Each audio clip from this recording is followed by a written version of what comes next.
A rebelião de Devadatta. Com a admissão de Mahaprajapati, a ordem passou a constituir-se de monges e monjas, aumentando muito o número destas nos últimos anos da vida de Shakyamuni. Entre as mais notáveis figuravam Kema, a consorte do rei Bimbisara, que era considerada a primeira em sabedoria, e entre as monjas, Upalavana,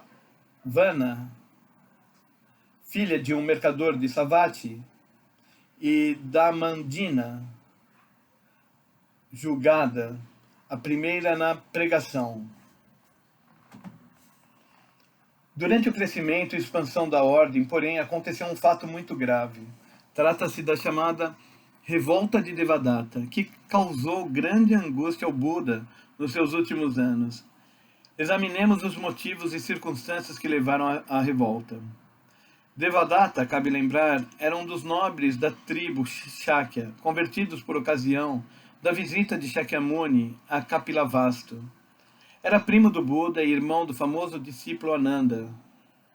Sua conversão se deu quando estava ainda na casa dos 20 anos, o que aconteceu também com Ananda, ambos cerca de 30 anos mais jovens do que Shakyamuni. Muito longe de ser um criador de casos, Devadatta foi muito útil, juntamente com outros jovens nobres do clã Shakya, para instilar vigor na ordem. As primeiras indicações de sua duplicidade surgiram imediatamente após a visita feita por Shakyamuni à região de Kosambi, situada a oeste. Ele parece ter feito certo número de jornadas até Kosambi, mas esta em particular ocorreu uns 30 anos após sua iluminação. Por essa ocasião, Devadatta, anteriormente tão sincero e constante na prática religiosa, começou a ser consumido por pensamentos de riqueza e fama. Sempre se soube que ambições como essas corrompem a mente do homem e Devadatta, a despeito da sinceridade prévia, mostrou que não constituía exceção. Alimentando sonhos de arrebatar de Shakyamuni a liderança da ordem, começou por abordar Ajatashatru, filho do rei Bimbisara de Magadha. Devadatta sabia que o príncipe Ajatashatru sentia ciúme do prestígio do pai e andava irritado porque ele não queria lhe passar o trono. Habilmente explorou o descontentamento e frustração do príncipe até ganhar-lhe a confiança. O príncipe, por seu lado, deu-lhe vários presentes, o que despertou a inveja de outros membros da ordem. Shakyamuni, em consequência, repreendeu os discípulos por sua mesquinharia, lembrando-lhes que a paixão pela fama e a riqueza chocavam-se fundamentalmente com o espírito e a prática budistas e profetizando que, no fim, os presentes e honrarias conferidas pelo príncipe acabariam por ser a ruína de Devadatta. Ele, por essa época, sem dúvida alguma, já percebera as ambições de Devadatta. No princípio, meramente invejoso da reverência geral com que era tido Shakyamuni por todos os que o cercavam. Devadatta tornou-se crescentemente ciumento dele e convencido de que devia assumir a liderança da ordem. Na verdade, chegou a ponto de, na presença de outros discípulos, pedir a Shakyamuni que renunciasse e lhe transferisse a direção da Sangha. Shakyamuni repreendeu-o severamente, dizendo-lhe que isso estava fora de cogitações. Não confiaria a liderança da ordem nem mesmo a discípulos notáveis como Shariputra e Maudgalyayana, e muito menos a uma pessoa como ele, Devadatta. Essas palavras constituíram um rude golpe no orgulho do ambicioso monge. Sentiu-se especialmente magoado porque Shakyamuni lhe dissera que Shariputra e Maudgalyayana eram como tochas refulgentes, enquanto sua medíocre inteligência lançava ainda menos luz do que uma lamparina. Não tendo conseguido adquirir a posição que cobiçava, ele parece ter perdido todo o senso de razão e decência humana, e começou a maquinar vários planos para se livrar de Shakyamuni. Em primeiro lugar, ele instigou o príncipe Ajatashatru a rebelar-se contra o pai, o qual, vale recordar, era patrono e seguidor fiel de Shakyamuni.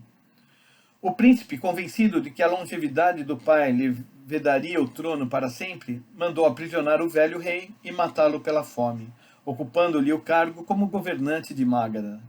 Segundo uma versão diferente dessa história, o rei descobriu antecipadamente a conspiração e, vendo como o filho estava ansioso para reinar, voluntariamente passou-lhe o trono. Como quer que seja, graças às maquinações de Devadatta, Ajatashatru tornou-se rei de Magadha e seu patrocinador e seguidor entusiasta. O passo seguinte de Devadatta consistiu em planejar um ataque contra Shakyamuni. Convenceu o rei a alugar assassinos para matá-lo, mas quando os matadores o viram, caíram a seus pés e o adoraram, falhando esse plano. Devadatta tornou-se mais ousado e, escolhendo uma ocasião em que Shakyamuni se encontrava no monte Gidrakuta, ou Pico dos Abutres, lançou contra ele uma grande pedra do alto da montanha. Só um fragmento atingiu Shakyamuni, machucando-lhe levemente o pé. Mas o incidente é significativo, como primeira tentativa de Devadatta de pessoalmente tirar a vida do Buda. Outra lenda diz que ele soltou um elefante louco na rua onde Shakyamuni esmolava. O animal, tal como os assassinos, tornou-se calmo e submisso na presença do Buda e não lhe fez mal. Pensa-se, porém, que o delito mais grave de Devadatta foi a tentativa de semear discórdia na ordem, que até esse momento gozara de grande harmonia e unidade de propósitos. Seu esforço para provocar um cisma começou com as chamadas 5 práticas, o conjunto de regras que solicitou aos membros da ordem que adotassem. Determinavam as normas que, primeiro, os monges deviam residir em lugares remotos, longe de aldeias e cidades. Segundo, os membros da ordem deviam viver apenas de esmolas e recusar presentes e convites. Terceiro, deviam usar apenas mantos feitos de farrapos e nunca mantos presenteados. Quarto, deviam sentar-se sob árvores e não entrar em casas. E quinto, não deviam comer carne de animais e peixes. O fato dele ter podido apresentar propostas desse tipo constituiu clara indicação de que, conforme dissemos acima, a ordem budista não praticava nem tolerava mortificações ou formas de disciplina extremas. Especificamente, a primeira proposta era uma crítica indireta à ordem budista por usar os mosteiros de Jetavana e o bosque de bambus, e estabelecimentos semelhantes como sede e retiros durante a estação invernosa, enquanto a segunda expressava desaprovação com os donativos muito grandes que eram frequentemente feitos à ordem pelos crentes ricos, influentes à medida que a fama de Shakyamuni espalhava-se entre o povo. Como sugerem as propostas, tendo fracassado os planos anteriores, Devadatta estava tentando provocar dissensão, fingindo-se favoráveis a maiores austeridades do que as práticas até então, e insistindo em que monges e monjas as apoiassem. Isso foi, em certo sentido, uma trama muito inteligente, conforme previra. Shakyamuni não tolerava o cumprimento de regras tão duras e secamente rejeitou-as. Devadatta, fingindo coragem, pediu em seguida aos demais membros da ordem que o apoiassem.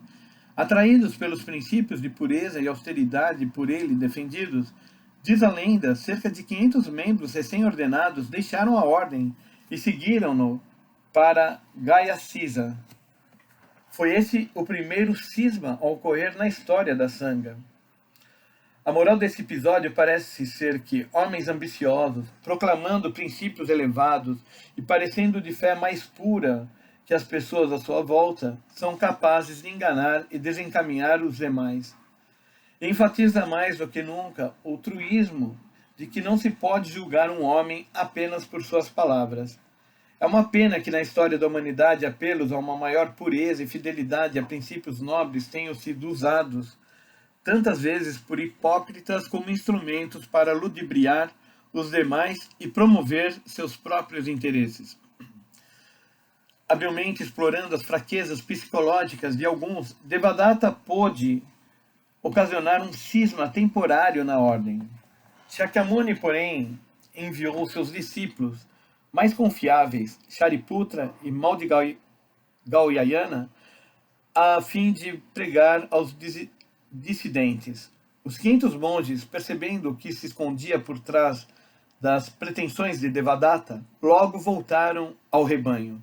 Segundo a lenda, ao saber disso, Devadatta ficou tão furioso que cuspiu sangue e morreu logo depois.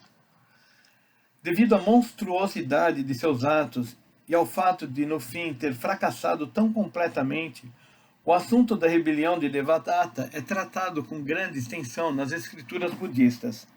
No capítulo Devadatta, do Lotus Sutra, Shakyamuni é mostrado profetizando a salvação e iluminação do réprobo, propondo-se assim a doutrina de que mesmo os mais perversos podem alcançar o estado de Buda.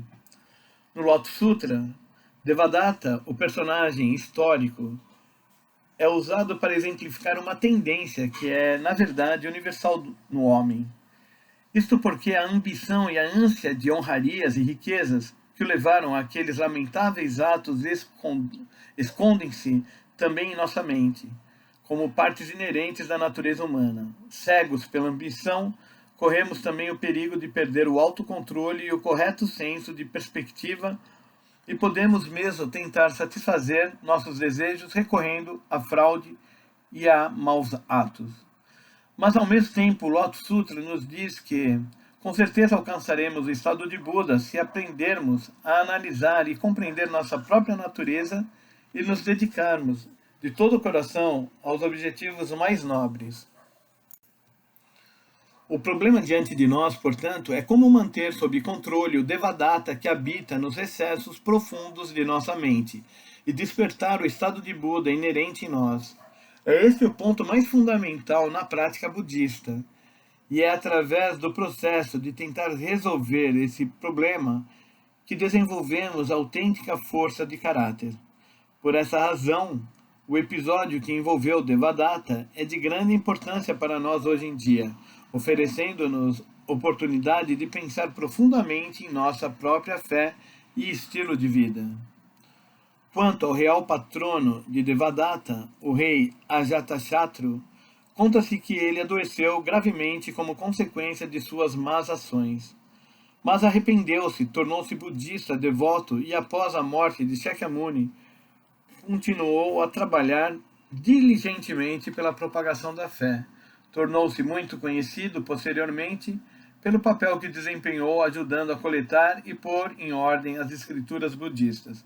Sua vida tempestuosa é dramaticamente descrita em várias obras, notadamente no Mahaparinirvana